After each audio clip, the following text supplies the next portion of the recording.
महाराज जी, आपका कहना है कि अपने कर्म करते जाओ, फल की चिंता ना करें। महाराज जी, मैं पूर्ण तरीके से अपने कर्म करता हूँ, लेकिन फिर भी मुझे गलत समझा जाता है। माँ बाप, भाई बहन, दोस्त, रिश्तेदार, सबकी प्रति मेरा आचरण अच्छा है, लेकिन उनकी तरफ से जो सम्मान मुझे मिलना चाहिए वो नहीं मिलता। यही कमी है। यही कमी है आप में और हम लोगों में, सब में यही कमी होती है जो हमें धर्म से भ्रष्ट कर देती है। हमें अपने कर्तव्य का पालन करना है। हमें उनके कर्तव्य पर दृष्टि नहीं डालनी है। हम अपने कर्तव्य का पालन करें और वो मुझे सम्मान दें। ये बहुत प्रवृत्ति गिराने वाली है। ये बड़े बड़े अपराध करवा देती है। जैसे हम माता पिता बीमार, उनकी सेवा कर रहे हैं। अब उनका स्वभाव जो जीवन भर रहा है, अब अंतिम में, फाइनल में उनकी बुद्धि को डिस्टर्ब करेगा। अब वो तुम करोगे सेवा, वो कर देंगे गाली।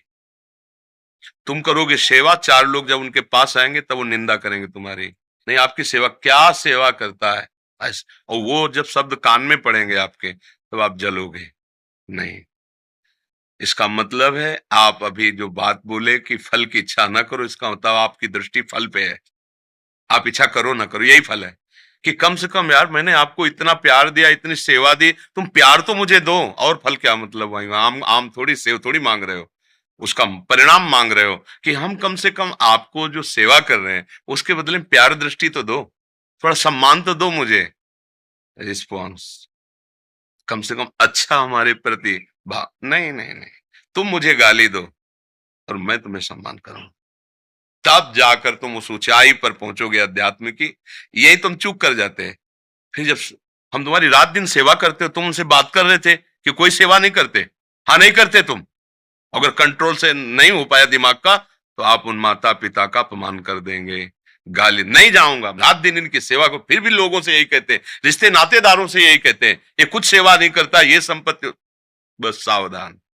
हमें गुस्सा तब आता है जब हम अपने कर्तव्य करते हुए दूसरे से चाहते हैं कि हमारे प्रति ऐसा कर्तव्य करें।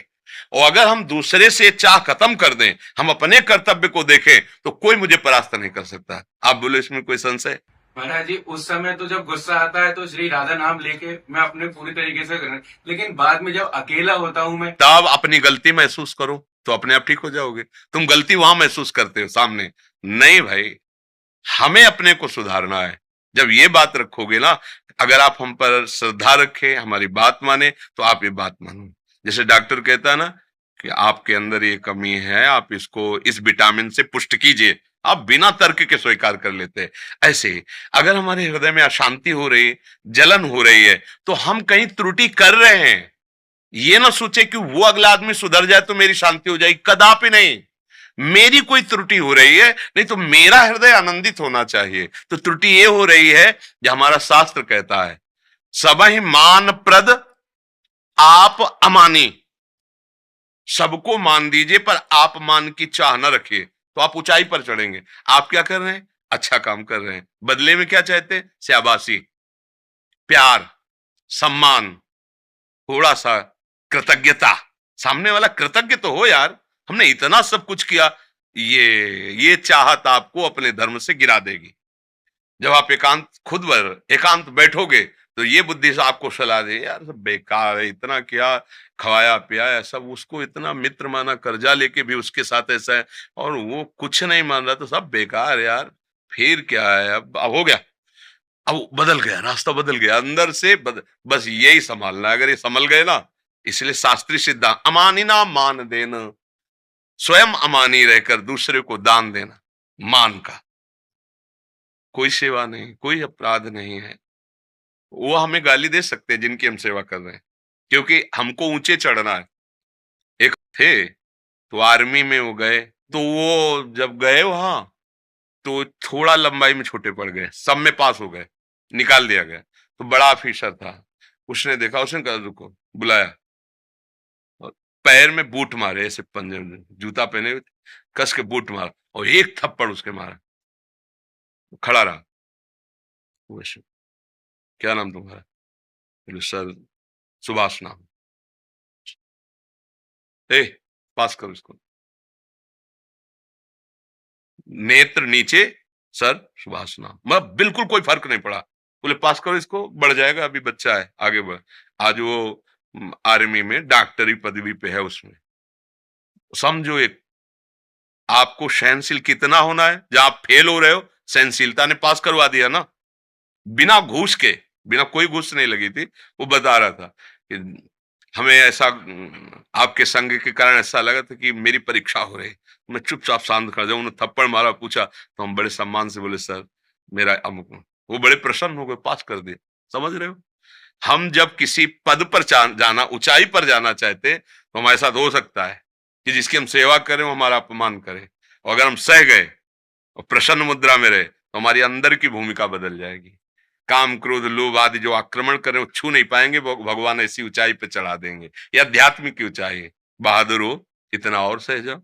सहते सहते आगे, सहत सहत बाढ़े भगति, गृह तन गुरु हित गार, गृह तन गुरु हित गार, हार अपनी करि मानत। जीत गया।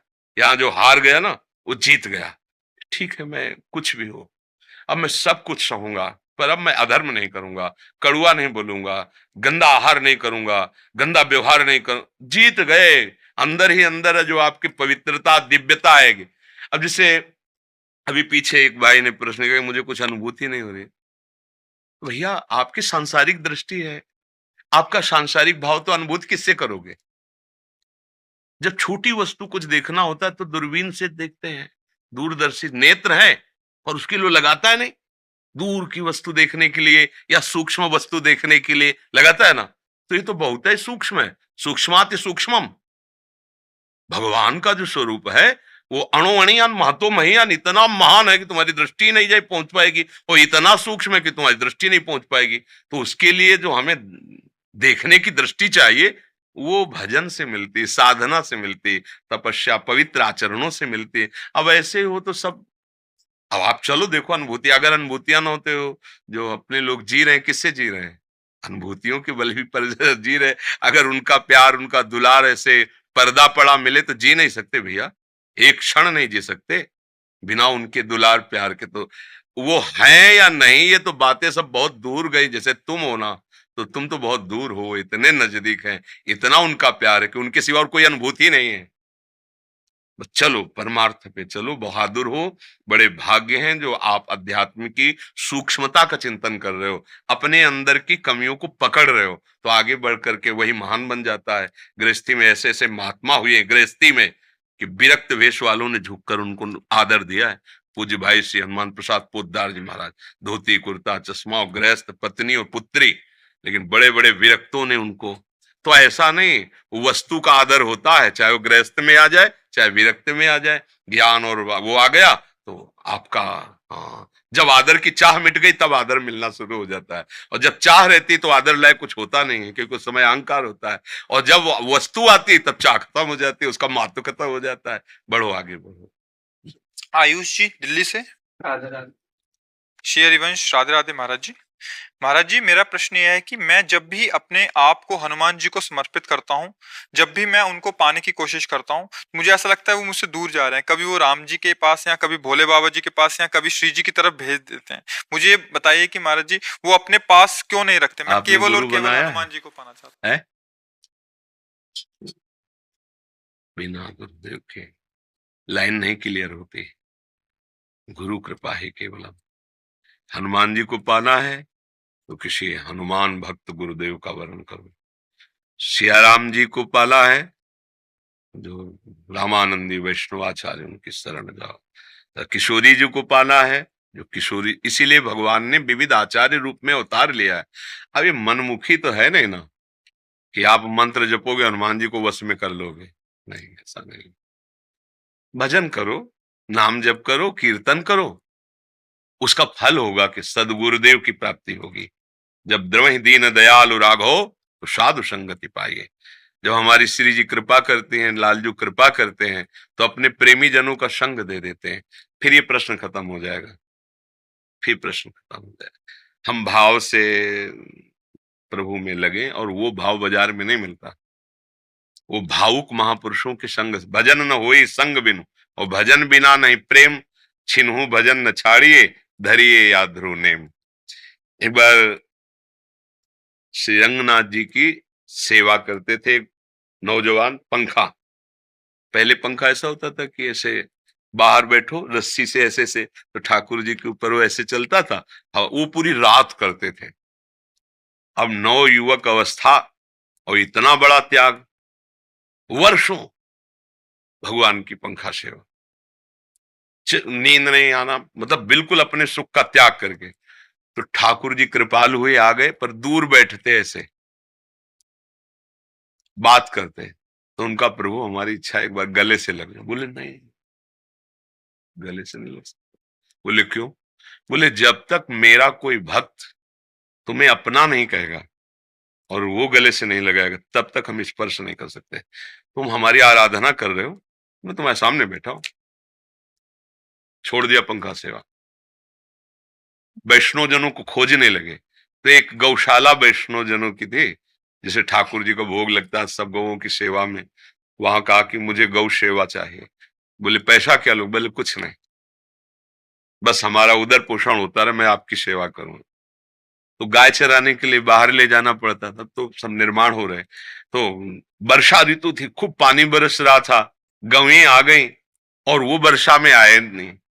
तो उनकी खोज के लिए वर्षों सेवा, वो वैष्णव निकले और मेरो ग्वारिया, मेरो ग्वारिया, बस यही सुनना हो चाहते थे। भगवान ने कहा था जब कोई तुम्हें अपना कह देगा, और वो भींजते हुए ऐसे सामने, अरे बच्चा तुम भींज, गले लगा, तुम्हें ठंडी तो नहीं लगी? बोले गुरुदेव गौएं घर पहुंच गए, आप पधारो। वो पधारे, भागे वहां से, आए फिर रात में ठाकुर जी का पंखा। ठाकुर जी जब सब सहन हो गया, कोई नहीं, तब निकले। आज कहना नहीं पड़ा, गोद में आके बैठ गए ठाकुर जी अपना।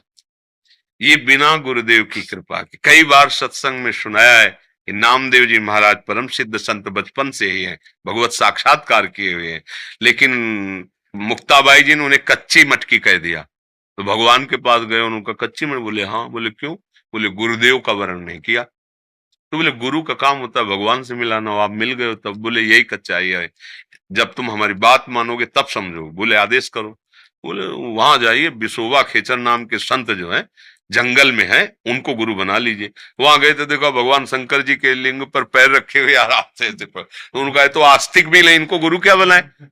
तो उनका पैर हटाइए आप शंकर जी। तो बोले बेटा जहां शंकर जी ना वहां पैर रख दो। तो ऐसे चरण घुमाया, जिधर करें उधर शंकर, कण कण में शिव विराजमान, वो स्वयं भगवत स्वरूप। तो बोले समझे बेटा, भगवान ने तुम्हें इसीलिए भेजा है, ये समझ लो कि कोई कण ऐसा नहीं जहां भगवान न हो। कुत्ते में भी भगवान का दर्शन किया, भूत में भी भगवान का दर्शन किया। तब भगवान ने कहा देखा गुरु कृपा, मैं ही मुक्ताबाई के रूप में ऐसे, तब तुम कह रहे थे, हम आकर मंदिर में शिकायत की, और जब गुरु कृपा हो गई तो कुत्ता रोटी लेके भागा, उसमें भी तुमने हमें ढूंढ लिया। गुरु कृपा से नेत्र खुल जाते हैं, जिसमें सब जगह भगवत साक्षात्कार। बिना गुरु के अध्यात्म मार्ग नहीं होता। मनमानी और छोटी मोटी पूजा भक्ति, उसका फल है गुरु की प्राप्ति। समझ रहे हो ना? तो ऐसे गुरु का वर्ण करो जो हनुमान जी का भक्त हो, श्री राम जी का भक्त हो, या जिस भाव में चलना हो उस गुरु का वर्ण करे। उसी से भी भाव की प्राप्ति होती है, गुरु कृपा से। फिर इष्ट भाग नहीं सकते, तुम भागो तो इष्ट तुम्हारे पीछे भागेंगे। भक्तन पाछे यूं फिरत ज्यो बछड़ा संग गाय, बछड़ा को पकड़ लो, गाय रंभाती हुई आ जाएगी। ऐसे ही भगवान के भक्त का जब आश्रय हो जाता है तो भगवान उसके पीछे दौड़ते हैं। अब ये रात से समझ में आ जाए तो अहंकार नष्ट हो जाएगा, भगवान की कृपा मिल जाएगी। अनुराग गुप्ता जी, नरवाना, हरियाणा से। राधे राधे महाराज जी। महाराज जी, जिस चीज की अनुभूति नहीं होती उस पर विश्वास नहीं होता, और आध्यात्मिक जगत में सुना है कि जब तक दृढ़ विश्वास नहीं होगा अनुभूति हो ही नहीं सकती। महाराज जी, ऐसे में हमारा भाव क्या रहना चाहिए? क्या अनुभूति नहीं होती? हम बताओ। अनुभूत करना है तो नाम जब शुरू करो, फिर हमें बताना। नाम जप करो। तुम जो अनुभूत कर रहे हो क्या सत्य है? जो जो भी भोग भोग रहे हो क्या है टिकाऊ तुम्हारे पास? केवल एक वासना है, उसी को सत्य मान रहे हो। जो एक वासना है उसी को तुम सत्य मान रहे हो, और जो सत्य है और उसके देखने के लिए नेत्र भी तो चाहिए। देखो यहां भी छोटी वस्तु सूक्ष्म देखने के लिए सूक्ष्मदर्शी लगाते हैं ना, दूर की वस्तु देखने के लिए दूरबीन लगाते हैं ना। तो अध्यात्म की वस्तु के देखने के लिए ज्ञान चक्षु चाहिए। अज्ञान तिमिरांधस्य ज्ञानांजन शलाकया चक्षुरुन्मीलितम तस्मै श्री गुरुवे। कोई मिनट ऐसा नहीं है जिस मिनट में भगवान की अनुभूति ना होती हो। नहीं तो जितने महात्मा है ये सब नाटक नहीं हो रहा। ये पूरी जिंदगी जो उनके चरणों में समर्पित है, ये कोई बकवास नहीं। एक मिनट नहीं जी सकते संत जन भगवान के बिना, एक मिनट नहीं जी सकते। तो भगवान भी एक क्षण भी उनसे अलग नहीं रहते। अब भोगो विषय, पियो शराब, करो गंदे आचरण और कहो कि अनुभूति भगवान की नहीं होती, तो प्रभु कैसे हो जाएगी? कुमार्गामी प्रवृत्तियों में चलने वाला मन भगवान का अनुभव कर लेगा, विचार करना आप। और अगर अनुभूति की बात कहो तो एक चक्रवर्ती सम्राट है महाराज अम्बरीश, अनुभूति ही अनुभूति। चरित्र पढ़ के देख लो, कितने ऐसे महाभागवत राजा हैं, कितने ऐसे महाभागवत गृहस्थ हैं जिनकी अनुभूति के आगे विरक्तों ने उनके आगे सर झुका दिया। तो बच्चा, सत्य की अनुभूति के लिए तो सदाचरण, सत्य चिंतन जरूरी है ना। अभी असत आचरण, असत तो फिर कैसे अनुभूत होगा, कैसे अनुभूत होगा? अच्छा, आप यहां आए हो बिल्कुल निर्मल हृदय, कोई छुपाव की बात, क्या आकर्षण लेकर के आए हो? एक मनुष्य शरीर है, क्यों आए हो यहां? न तुम्हें भोजन मिलेगा, न तुम्हें कोई वस्तु मिलेगी, किस आकर्षण से आए हो? आप बोलिए, उत्तर दीजिए। मुझे मतलब ये सब जन्म मरण के चक्कर से, मतलब जो जितना मैंने सुना है, ये अनुभूति नहीं हो रही आपको कि असत है? ये देखो, अनुभूति हो रही ना, जितनी अनुभूति हो रही उतने कदम उठा रहे हो ना। असत्य की हो गई है, लेकिन आप सत्य की तरफ देखो, अभी अनुभूति हो रही। आपको कुछ अच्छा लग रहा है कि नहीं? यहाँ पे बोल रहा है। नहीं, आप ईमानदारी से बताओ। आप, हम ये देखते हैं रात में लोग रोड में खड़े रहते हैं, रोड में खड़े रहते हैं, हजारों की संख्या में खड़े रहते हैं। हमें बहुत मतलब ये लगता है कि महारानी जो केवल आपका प्रताप है, ना एक कप हम चाय देते हैं, ना एक बूंद कुछ भी देते, कुछ नहीं, और वो बस एक मिनट में से निकल जाना है। ये क्या है? ये क्या है? अध्यात्म नहीं है क्या? क्या अनुभूति उनको नहीं हो रही आनंद की कि परमात्मा तत्व का कोई आकर्षण है, ईश्वरी कोई आकर्षण है, सत्य का कुछ प्रभाव है, और उसी सत्य के प्रभाव में आप भी बैठे हो। जितना आपका अंतःकरण, उतनी आपको शांति मिल रही है, उतना आपको अच्छा लग रहा है, जितना आपका पवित्र होता जाएगा। देखो, यहां सब बैठे हैं, लेकिन आप संतों के नेत्रों को देखो, जिनका प्रभु से जितना संबंध है, वो मिलते ही उनके हृदय में जो आनंद उबल रहा है, वो यहां नहीं है, उन्हीं के हृदय में, क्योंकि उनका हृदय पवित्र है। किसी के आंसू हैं, कोई उन्मनी अवस्था में बैठा है, एकदम भाव। ये क्या है? ये अनुभूति है। जितना दर्पण साफ होता जाता है, उतना बढ़िया प्रतिबिंब दिखाई देगा। अब प्रतिबिंब दिखाई नहीं दे रहा है, इसका मतलब वहां दर्पण नहीं है, ये बात नहीं, मैल जमा है, उसको हटाओ। तो मल विक्षेप आवरण भजन के द्वारा नष्ट होते हैं, सत्संग के द्वारा। बच्चा, अनुभूति अनुभूति है, कहीं बाहर थोड़ी प्रभु, तुम्हारे अंदर ही मिल जाएगा। और जहां अंदर मिला तो आंख खोलो तो वही है, आंख मूंदो तो वही हर, उसके सिवा तुम हो ही नहीं, उसके सिवा तुम हो ही नहीं। जब जान जाओगे ना, जानत तुम्हें हो जाए। इसलिए पहली बात तो ये मत अंदर से सोचो कि अनुभूति नहीं तो विश्वास कैसा, और विश्वास नहीं तो भगत कैसी, और भगत नहीं तो प्रेम कैसा, और प्रेम नहीं तो भगवान का साक्षात्कार कैसा। अनुभूत तो हो रही कि कोई है, कोई है का तो हो गया हमारे। तो बस भी जो है वो हम कह रहे हैं, राधा राधा राधा।